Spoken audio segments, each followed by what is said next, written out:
Hello, everyone's Forest Focus. Nottingham Forest head to West Ham, needing a win to keep their fading Champions League hopes alive, or make sure a brilliant season doesn't peter out on a low note. Joining me to give us the opposition view this week on Forest Opponents, great to have Mark from the West Ham way back with us. Mark, good to see you again, mate. How are you? Yeah, good, thank you. Not too bad. I'm just kind of off the back of a win, which is a bit of a rarity this season. So I'm in the mode of actually wanting to watch other football and watch Match of the Day, which has been a little while since that's happened. So yeah, I'm good, mate. I'm good. And I'll take it you're all right. Obviously, I know that you've had good news and bad news for you this weekend, wasn't it? You know, Europe confirmed, but it feels like an opportunity slightly missed in terms of against Leicester.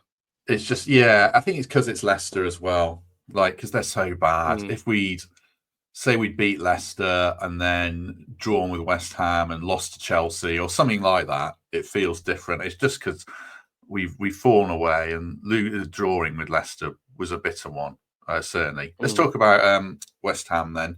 We'll get into the win against Man United. I just wanted to pick your brains in general on the season so far. I remember you coming on here. You weren't a Lopetegui fan. Has it got better under Potter or not? Yeah, it has. The results don't reflect that. So an outsider looking in and probably go, "This isn't working out well." You know, we when Potter took over, we were 13th, so that we've only just climbed up to 15th because of the win over Manchester United. So we were 17th for a little while. So that reflects that it hasn't worked. But actually, we actually have been playing well. But out of I think he's been in charge 16, 17 games, something like that. I can't remember exactly the amount, but something like that. He's been in charge, and there's not many we've played badly in actually. To be honest with you, Matt, we've played, I would say, 80-90% of those games we've played pretty well and been very competitive in them. Whereas we weren't under Lopetegui. We were a bit of a car crash all over the place. So I'm actually really pleased. I'm glad that Lopetegui's gone. That was a terrible appointment. I like Potter, I've got to be honest. Although, you know, you can't be confident. You can't say I'm brimming with confidence about where we're going under him. But I certainly feel in a better place than I was earlier this season, surprisingly. With Potter then, like the way he plays, are your players suited to it? Are you going to need a big summer overhaul looking ahead or not? Yeah, it's going to be a huge overhaul of the squad. I think that's been the big issue as well, is that Potter's tried to adopt a way of playing at West Ham in the time he's been at the club, and I just don't think we've got the players to facilitate that. He's not really got the best out of a few key players, which has been a bit disappointing. Mohamed Kudus being the main one, but Kudus I think has checked out mentally anyway. He's looked a player that's wanting out for quite a while, which doesn't help. Lucas Paqueta's thrived under him, but obviously he's got this betting stuff going on, which is going to conclude this week, hopefully, and we can draw a line under that somewhere along the line, wherever that is. But overall, yes, I think it's going to be a huge summer overhaul. We've got a very aging squad. They just announced that 4 players out of contract are leaving at the end of the season, and 2 of them played against Manchester United. So it's going to be a big summer for West Ham, big summer. But I'm you know, like most fans, you go into a summer and they talk about a rebuild and new players coming in. You got that element of anxiety, but also quite an element of excitement. You've got that childlike excitement of where things could go. So I'm sort of there at the moment. I'm more looking forward to this summer. Really, this season for me is kind of I just want to see the back of it. In all honesty. I'll ask you this just for a sense of perspective for Forest fans, because we would, like you were saying, we've finished 7th and it's great, but it feels slightly disappointing, which is mad. Because only so many teams can finish that high in the league. So if you have a good rebuild, things go quite well. I mean, where would you think West Ham would be aiming for next year then? I think, in all honesty, I mean, obviously, I'd love to say to you, top 6, we're going to be challenging. And I just think that's unrealistic. I think we'd be, if we can have a mid-table season, ideally between, say, 8th being the top we could finish and 12th being the lowest, I'd be happy with that area of the table, probably for another season, possibly even 2. We need some stability. We're a funny club, West Ham. I don't know whether Forest falls into the similar category, where it just feels like we're either very, very good, we have a great season and we're challenging sort of top 4 and try and get into Champions League spots, or we're down the bottom and we're battling relegation. We never really ever seem to have a midway point. And I'd kind of fancy that for a couple of seasons, because this one's been, as a West Ham fan, exhausting, to be honest. It feels like it's been going on for about 3 years this season. So I'm really looking forward to I want a bit of a tame season, you know, not too much excitement, a few good results, I could take a few defeats. I don't want to be anywhere near relegation, but I'm not anticipating we're going to be a team that's going going to be doing a Nottingham Forest next season. Let's put it that way. I think most fans would accept a kind of mid-table finish. But of course, if we can do better, that'd be fantastic. But yeah, I'm certainly not expecting that.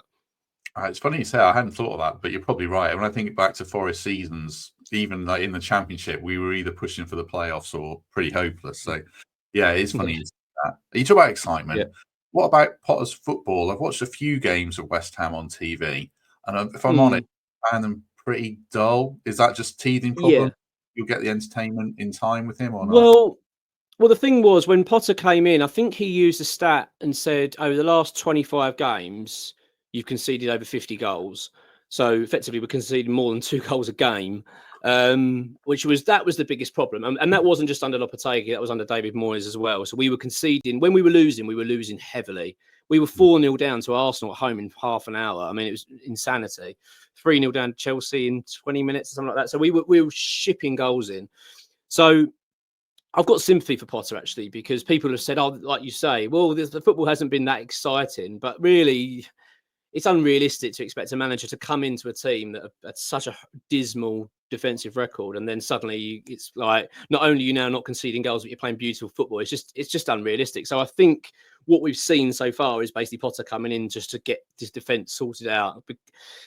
Immediately, what happened was at West Ham, you noticed that the players we were given a responsibility, given a role, and it was quite clear what they were set out to do. We never had that before with Lopetegui. It always felt, even you could see the players were confused. They were looking at one another and not sure where to be. And whereas that's been sort of cleared up pretty quickly under Potter. So I have got sympathy. It hasn't been the most exciting, but to be fair, I would say the last few games, we've started to see a little bit more football being played from West Ham. We played some lovely football against Man United. We played really well against Brighton. I mean, how we lost that game is ridiculous, considering the fact we were winning with a couple of minutes to go. And there's a few games we've played quite well under him. But I agree with you. If you're, as you say, an outsider looking in, you probably feel this isn't that exciting. I'm not watching, but I feel like that's probably the reason that Potter's just gone in and said, well, let's just focus on stop conceding goals, become difficult to beat, and then we will start seeing a more fluid style of football. I mean, he said himself it was a case of you got to lay the foundations a little bit. He said because at the moment we're all, he said you can't win games if you're shipping in 2 or 3 goals a game. It's just not going to happen. So that I think that's the reason why it's not been as exciting as possibly some people were expecting it to be. So do you think those early season problems with Lopetegui, was that a mentality problem for the players or more of a coaching problem because they just weren't given the right game plan and it was falling apart rapidly? I think it was a bit of a mixture of a few things, really. Lopetegui, I'd known from people working at the club, was very difficult to understand. I know that sounds a bit harsh, but he genuinely was hard to understand. People didn't understand what he was saying a lot of the time. And also he changed his mind apparently a lot on tactics prior to matches. So what they'd been working on for a few days and gearing up towards a fixture, pretty much the 11th hour, he would then go, oh, actually, I'm switching you. You're not playing it. And it totally confused the players and didn't know where they were. So there was that element. I think as well, the recruitment wasn't good. Very unbalanced side. It was a lot of factors. And also as well, there was a hangover from the season prior. I know we finished 9th, but that second half of that season, we were taking some real batterings. And I think that hangover of that came into this season. And because Lopetegui was so poor, he just wasn't able to steady anything like Potter's been able to come in and make us a little bit more difficult. I mean, if you look at our results, although they've not been great, we've not been hammered once. We've not had any heavy defeats or anything like that. We've always lost by 1 goal, I think 2 maybe being the most. We've always been in games, from the start to finish. Whereas with Lopetegui, like I was saying earlier, we were out within 20 minutes. We were gone 3-0 down. You would literally be thinking, well, we might as well go home. It was that bad. So, I think there's a lot of factors at play with Lopetegui being in charge, but I was never a fan, and I was very, very pleased when they decided to pull the trigger. It was just one of those appointments that never felt right from the minute we appointed him. Before he'd even, as it was announced, you thought, "Oh, I'm not sure about this," and unfortunately, it proved to fruition. It was the case, but I think under Potter, we will certainly be a far more settled Premier League side next season. I'd like to think, anyway. Just before we talk about the win against Man U last time out, then just a reminder, this game is televised. You can watch it at the Trent Navigation in full on the big screen, indoors and outdoors. And then the final game of the season, as you'll see on screen, after the Chelsea game, there's an end of season party. The Fun Boy 2 will be overseeing that as normal. Free entry, get your food there as well. And hopefully it is a party, whatever happens to the Champions League, because, it's been a great season. So let's all enjoy that. And thanks as ever to the Nav for their backing. The Man U game, then. I haven't seen it because I've been rewatching painfully the highlights of our game against Leicester this morning as we record this. But really good performance, well deserved. Do you take a lot from it, or do you just think, oh, it's Man U? Well, I'll be honest, I wasn't watching it. I've watched it back, but I wasn't watching at the time. I was away the weekend. And to be honest, because it's been such a dire season, the last couple of weeks, I've actually found myself get a little bit detached emotionally from it. I was sort of a bit, okay, I'm expecting a defeat. I'm not really, because it's been although I've said to you the performance have been better, we just seem to be conceding late goals and losing games. And it's been so deflating. So I wasn't actually really that excited by it. So as I say, I was away, watched it back. I thought we played well. Manchester United was shockingly bad. I'm not going to lie. That was probably the worst Manchester United team I've ever seen us come across. But we did play well. We had some good spells in that game, and we looked in control for large periods. We looked. It was a strange one as well because the lineup was very bizarre, and a lot of people were concerned when it was announced. West Ham fans were basically in uproar and said, what's it? Playing Rodriguez and Wardprow in midfield was almost like, it felt like suicide, to be honest, going into it. But it wasn't. We actually it worked well. I think that result was not so much about how well West Ham played, which we did play well, but also I think Manchester United were shockingly bad, which is also quite amusing to watch as well. I'll ask you about Wardprow in 1 second, just out of curiosity. I saw you tweet about the team. You were surprised by it. That was a risky one for the manager, wasn't it? Because if you'd lost that game to a terrible Man U team, then perhaps the tone of your views and other fans' views on Potter, you might have a few more reservations about him, mightn't you? Oh yeah. It was quite a gamble by him, really, because I don't know, he's the one that works on the training ground, so he certainly knows more than I do, and most fans, he'll know what's needed, and you've got to trust the guy. But so it was. I felt it was a big gamble because there was other options on the bench I felt were far more suited for that game. But no, he did well. It worked well. The balance was correct. It's not one of those results or performances where you go, right, we can build from this now. This is going to be the platform, and we can. I don't think it was that. It just felt a bit like it was a result that's been coming for a while. We've been playing well and just not been able to see it. I think we should have won at Brighton and we didn't. There's been a few games this season. We've dropped about, I think prior to that game, I think we dropped about 7 or 8 points from winning positions in a few weeks. So it felt like we were due a win. Do you know what I mean? Go and get us 3 points and a clean sheet as well. I was very pleased. And as you say, had it gone the other way, he would have really felt the wrath of fans, I think, have said, like, why have you set up this way? But no, I think you've got to give him credit, really. He stuck to his guns and it worked really well. What about Wardprow then? A rough-ish spell at Forest, but more just for lack of opportunity. Has he looked good since he's gone back to you guys? He's one of those. He shouldn't really be a first-team player, I think. Now, I think he works really hard. I really like Wardprow as a person. He seems to have a very good attitude, and I think he gives his all. I've never seen him come to a pitch and look lazy or his head's not been right. He always seems to be very committed. He's not the quickest, but he's one of those I feel does you a job. If you say to him, you just sit and hold in that midfield, you just distribute the ball well, I think he'll do that job for you. He's not going to. The days of him like he was at Southampton in his prime, where he was scoring regularly, and I think they're gone now. But I felt for him a little bit on his loan. Again, though, this is another Lopetegui thing. So Lopetegui announced to the team in the summer that Ward-Prowse was the vice captain. So Bowen was going to be made captain. Ward-Prowse will be vice captain. And West Ham players were very happy with that because he's very popular. And then a week later, he was let go to Forest on loan. So it was, again, that was another example of the bizarre nature of that manager and what we went through. So I actually felt sorry for him when he was shipped off to Forest on loan, because I didn't really get it. I thought, well, he did all right for us in that first season. He's quite a handy player to have around. But like you say, I don't think it was the fact that he went to Forest and was bad and couldn't perform. And I mean, maybe you can correct me there, but I don't think that was the case. I just think the Forest have just started so well on a good run. And you're not going to get a look in. And I feel that was just the case. He was just sort of sitting around thinking, I'm not going to get a chance here because you were just doing so well. And why would Nuno want to change things? So I think it worked. It was the right decision for him to come back, and I'm glad it has, actually, because he has been useful to have around. He's not been, our greatest player. He's not going to be competing for Hammer of the Year or anything, but he's certainly been a player that's been useful for us. And as I say, he played well against Man United as well. He put in a good shift. So he's certainly a player, put it this way, that I'll be happy to keep on for next season. Yeah, he was fine for us. He had some really good games, a couple of really good games, a couple of not very good games, and he just didn't really play the rest. So he's one where we all wished him well, certainly.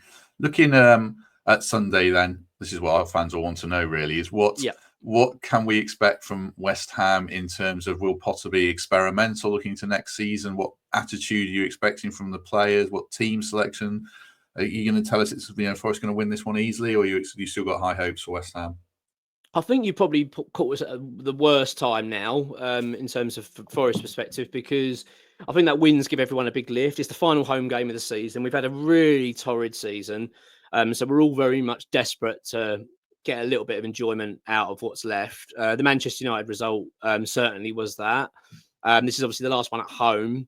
I think Potter will be really craving a win, because obviously it's that kind of, not only is it the final home game, but you get the ceremony stuff at the end, don't you? The Hammer of the Year, and they do the lap of honour and all that stuff. I'm thinking this is Potter's big job now since losing his job against for Chelsea. I think he'll be really eager to end things on a high. So dare I say it, from a Forest perspective, it's probably a bad time to go and play West Ham now, because had we have lost to Manchester United, I'd have thought, oh yeah, I think you're going to comfortably walk through us, really. But I think this might not be the case. When I'm going to say comfortably walk through, by the way, I don't mean that you'd hammer us, but I think you would have probably had a little bit too much for us. I'm not so sure now. I'm not so sure. In terms of his experimental side of things, it's very hard to say what Potter's going to play. I think being at home, I don't think we'll be super defensive. I think we will probably play with a back four rather than a three with wing backs. I think we will be a little bit more offensive in this game. Obviously, Forest, from an outsider perspective, I think you're going through a bit of a patch at the moment where you're not, probably confidence levels aren't that high, feeling a little bit shaky. I mean, don't get me wrong, you've got Europe now, so I think the pressure's probably alleviated a little bit. You've got what let's be honest, it's an incredible achievement what you've done this season. And you should be very proud and very happy about it, which I'm sure you are. So I wonder what the mindset's going to be going into this. I'm not so sure whether it's going to be whether Forest are going to be in that right frame of mind and really take it to us. I think if you're on top form, I'd struggle to see anything other than a Forest win. But I actually suspect it's going to be a tough game for you. Actually, I think West Ham will be up for it. I think we have to be, really. I don't think, they can't walk last time game of the season. I'd be very disappointed if we didn't show up. And as I said, under Potter, I haven't really seen that much. Most games we are competitive and we are up for it. So I do think, I think it's going to be a good game. Actually, I think it's very difficult to call at the moment. I'll just ask you about a couple of individuals before we let you go then. Paquetá is probably one you can't answer because, like you say, we will probably know more about that later in the week. Is Kudus, is he going then, do you think? Is he not a happy Cam player? Yeah, he'll be sold this summer. I think it was always going to be a short-term stay for Kudus. He was one of those players, when we signed him, Brighton were going to sign him, but he insisted he wanted a release clause in the contract, which I think, I don't know the details of that, but I understand Brighton weren't that comfortable with that arrangement. But West Ham took it on. We said, yeah, we'll take it. So I think with that, you've got to kind of expect the fact the player's only going to be there for a short period of time because he's always got one eye on the next move. Look, he was outstanding for us in his first season. It hasn't worked out for him this time round. I've not been that impressed with him in terms of his attitude, I'm going to be honest. Although he works very hard every game. In most games, he works hard. He's very greedy. And I just think that his mind's gone. I think he's looking at his next challenge. So he will definitely be sold because also we need a rebuild, as we've talked about. And the fact is we can probably get around about 80 million for Kudus, and that's going to fund it. So we really do need to sell him. And he's a wonderful player. On his day, he is a top player, and he can play at any level. The problem is that day is here and there. It's a little bit scattered. You know what I mean? You don't really know when you're going to get it. Some days he's best player on the pitch by a long way, and some days you wouldn't know he's on it. So yeah, absolutely, Kudus will be sold. But he will play against Forest, I'm sure. And I'm sure as well, considering the fact he wants to move, he's got to realise that he needs to be performing well to get it. So I suspect he will be quite hungry to do well. The other player I was going to ask you about was one I never thought I'd ask you about, but he seems like he's having a really good season from afar. Is Wan-Bissaka, who looks like he's like one of the key men for your whole attacking function. Has he surprised you? Oh yeah. I mean, I was really pleased when we signed him. I wanted to sign him, but I don't really understand why Man United let him go like they did. So we signed him for £15 million. Which is in today's money in football, it's a pretty small fee.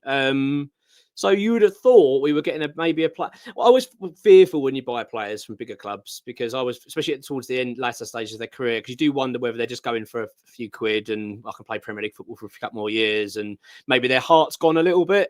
So I was a little bit leaning towards that way with Basaka. I thought maybe he's just going to come here and do okay, but that'll be it. But no, he's going to be our hammer of the year, as far as I understand it. So he's been outstanding. He was so good against Man United. He really was good. He's been like that all season. I think some of the press were saying, "Oh, Wan-Bissaka raised his game because he was against his old club." Well, no, he's been doing it all season. He's been outstanding. So yeah, one of them players that you're just so delighted you signed in the end. Think, God, because I didn't expect this. But in fact, I know from the club's perspective, aside from academy players and Jared Bowen, Wan-Bissaka is one of those players that we will just not listen to any offers for. He's that important to us. So yeah, brilliant signing. Thrilled with him. I remember back to when we beat you at the City Ground. It was a really one-sided game, but he was the one player who I thought he stood out for West Ham as putting a shift in and playing well. So yeah, fair play to him. Yeah, absolutely. Right, we shall leave it there. If you've enjoyed this, do us a favour, hit like, hit subscribe, do consider membership or Patreon, or just a lovely 5-star review on Apple or Spotify would be wonderful. We shall be back on Sunday as this comes out with our post-match show, so join us for that, and then we'll have a full review on Monday. Mark, just before we let you go, if people want to catch your reaction to the game, how can they do that? I'm on YouTube on the West Ham Way channel, so I'll be over there and yeah, well, I don't know what sort of mood I'm going to be in yet, but we'll wait and see. But I shall be there. Cool, good stuff. Thank you. We'll catch up with Mark next season anyway, because we'll both be in the Premier League, which is lovely. So thanks for Mark's company. Thanks for your company. Have a good day, and if we don't see you on Sunday, we shall see you soon.